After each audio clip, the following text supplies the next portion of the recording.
First, I'll start off with descriptions of all of those involved. My name is Kelsey. I was 17 years old at the time of this event. I'm 5'3". My friend Haley's 5'8". My friend Sammy is 5'7". It was March 19th, 2016. I was dog sitting at my mom's friend's house for some extra cash to help me out before going off to college next year.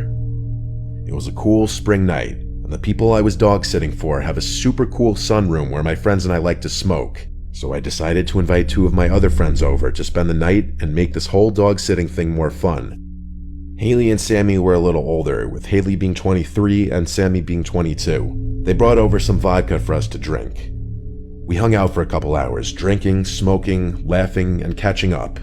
Then we start to get a bunch of phone calls. Now normally this would not be weird, except for the fact that the phone was supposed to be disconnected. We ignore the first couple phone calls, thinking they'll leave a message or a call back in the morning, as it was nearly midnight.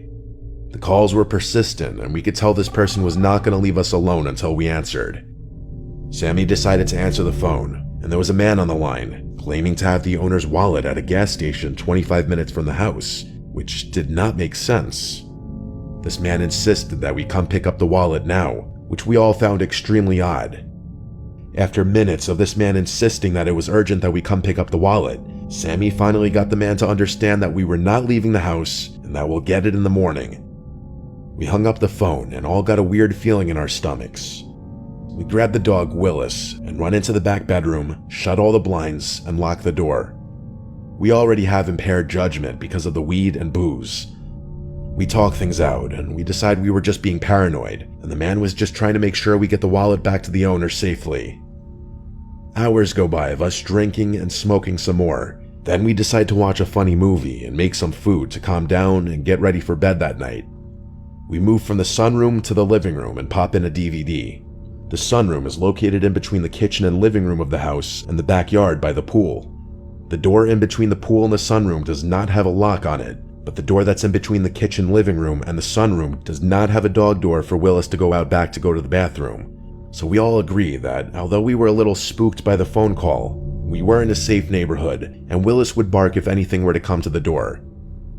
Time creeps by. We were laughing on the couches, Haley and I sitting next to each other on one and Sammy across the room on the other. The clock struck 3 a.m. and that's when things started to get creepy. Remember earlier how we left the lockable door open to the sunroom so that Willis could get outside to pee? That's where he entered from. I'm fully immersed in the comedy, but do you ever get that unexplainable feeling that you're being watched by somebody? That feeling suddenly became overpowering. I turn towards the kitchen and see a dark mass hunched over in the kitchen. I freeze and for a second think I'm seeing things. I watch as this mass reaches up into the cabinet, and that's when I realize there's someone in the house. I nudge Haley's side with my elbow and say real quietly, "Haley, I think there's somebody in the house." She looks into the kitchen and screams bloody murder.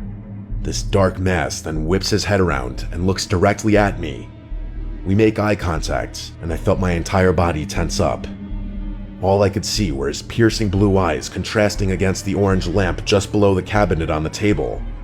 Everything else was covered by his black hoodie, pants, shoes, and gloves. He even wore a ski mask that covered up to his nose and mouth.